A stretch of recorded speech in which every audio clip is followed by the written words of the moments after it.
One पर्यावरण एवं जलवायु परिवर्तन विभाग की ओर से विशेषज्ञों की टीम ने वीरपुर में कोसी नदी के इलाकों में पक्षियों के संरक्षण को लेकर सर्वेक्षण किया है, जिसके बाद उन्होंने कहा कि यहां बर्ड टूरिज्म की असीम संभावना है।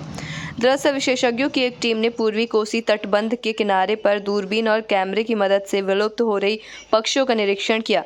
इस दौरान टीम ने सर्वेक्षण में पाया कि कई दुर्लभ प्रजातियों की पक्षियों की संख्या में गिरावट हो रही है। दरअसल वन पर्यावरण एवं जलवायु परिवर्तन विभाग और Bombay natural history society Mumbai द्वारा Asian water world bird census कार्यक्रम 2025 पक्षी गणना के तहत निरीक्षण के लिए कोसी के इलाके में वीरपुर पहुंची, जिसमें राष्ट्रीय डॉल्फिन शोध केंद्र पटना के अंतरिम निदेशक डॉक्टर गोपाल शर्मा उनकी टीम के साथ आए। पूर्व महाप्रबंधक बिहार राज्य पर्यटन विकास निगम नवीन कुमार, सेवानिवृत्त कर्नल अमित सिन्हा, समाज सेवी शील आशीष ने कोसी नदी में कई किलोमीटर क्षेत्र का सर्वेक्षण किया। पक्षियों के सर्वेक्षण के दौरान टीम ने करीब 50 किलोमीटर के क्षेत्र में जलाशयों और सरोवरों में करीब 1000 लेजर विजिटिंग टील पक्षी को दर्ज किया गया। विशेषज्ञों ने कहा कि कोसी नदी का पर्यावरण इन पक्षियों के लिए अनुकूल है। इस दौरान टीम ने कहा कि हम लोगों ने पाया कि 2 प्रकार के ऐसे पक्षी हैं जो संकटग्रस्त प्रजाति के हैं।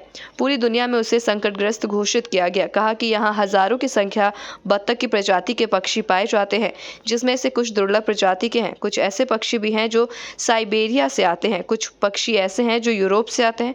कहा कि इसके अलावा देसी चिड़िया भी काफ़ी संख्या में है, जिसको इस इलाके में देखा गया। इस प्रकार से विभिन्न प्रकार के और विभिन्न प्रजाति के चिड़िया इस इलाके में पाए गए। देखिए, बिहार जो है हमारा प्रदेश है, ये काफ़ी रिच है बायोडाइवर्सिटी के मद में।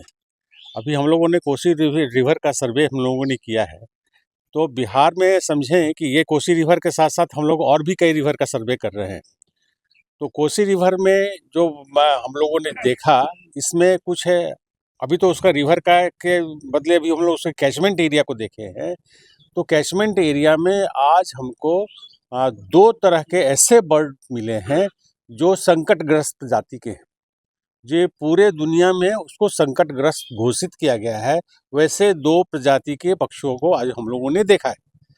और लेसर व्हिस्लिंग डक की बात जैसे डॉक्टर भी साहब ने बताया, वो करीब 1000 की संख्या में है। और भी कई तरह के हैं, टफ्टेड डक हैं। कुछ बर्ड्स हैं जो यहाँ साइबेरिया से आते हैं, वैसे बर्ड्स पाए गए हैं। कुछ बर्ड ऐसे हैं जो यूरोप से आते हैं, वो बर्ड्स आज देखे गए हैं। और देसी बर्ड्स तो देखे ही गए हैं। तो इस तरह से प्रचुर मात्रा में और डिफरेंट वैरायटी के बर्ड्स जो है इस एरिया में देखे गए। तो अगर ये सरकार चाहे या लोगों का प्रयास, सरकार तो खैर काम करती ही है, लोगों का भी अगर प्रयास हो तो यहाँ बर्ड टूरिज्म का काम हो सकता है हमारे रिवर में। या फिर अभी जो एक हम लोग एक छोटा सा जो जलाशय बना, तो इसमें हम लोग एक बर्ड टूरिज्म का काम हम लोग कर सकते हैं। और बर्ड टूरिज्म जो है ये $1 मिलियन बिजनेस, ये हमारे राज्य में तो अभी नहीं शुरुआत इसकी हुई है, लेकिन बहुत सारे राज्य में तो इससे लोग लाखों करोड़ों कमा रहे हैं। तो हमारे राज्य में भी इसकी पूरी संभावना है, क्योंकि अगर हम बिहार का देखें तो बिहार में नेपाल से आने वाली 3 बड़ी नदी हमारे पास आती है बिहार में। जो एक तो है जो कोसी रिवर बेसिन है, जिससे कि कोसी रिवर अभी जो हम लोगों ने 50 किलोमीटर का जो एरिया तय किया है, उसमें सबसे जो अच्छी बात हुई कि आपके पास जो जलाशय है, जो सरोवर है, उसमें लगभग 1000 की संख्या में लेजर व्हिस्लिंग टील है, जिसे हम सिल्ली कहते हैं।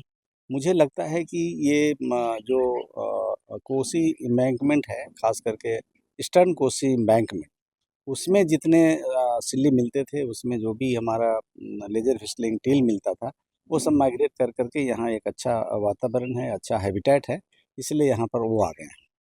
बाकी सब ठीक है। और कुछ लोगों ने हमको बताया कि यहाँ पर फ्यूराडान का भी यूज होता है। तो फ्यूराडान एक बहुत ही खतरनाक कीटनाशक दवा है। उसको जैसे ही खाती है चिड़िया, खास करके माइग्रेटरी चिड़िया में भी वह चिड़िया जो बत्तख प्रजाति के हैं, वो अगर खाती है और खाते के बाद ही बेहोश हो जाती है। अगर उसके बाद तुरंत उसको पकड़ करके या तो उसको लोग काट देते हैं और नहीं तो बाज़ार में उसको बेच देते हैं। तो ये प्रैक्टिस जो है हमने देखा, सुना है, और आज ही हम लोगों ने उसको ऑब्जर्व भी किया है। वहाँ के लोकल लोगों से इंटरेक्शन भी हुआ है। लोकल लोगों ने बताया कि इस पर फॉरेस्ट डिपार्टमेंट को ध्यान देने की ज़रूरत है। हमारे साथ रेंज ऑफिसर चल रहे हैं, उनको मैंने ये सारी चीज़ें बताई है।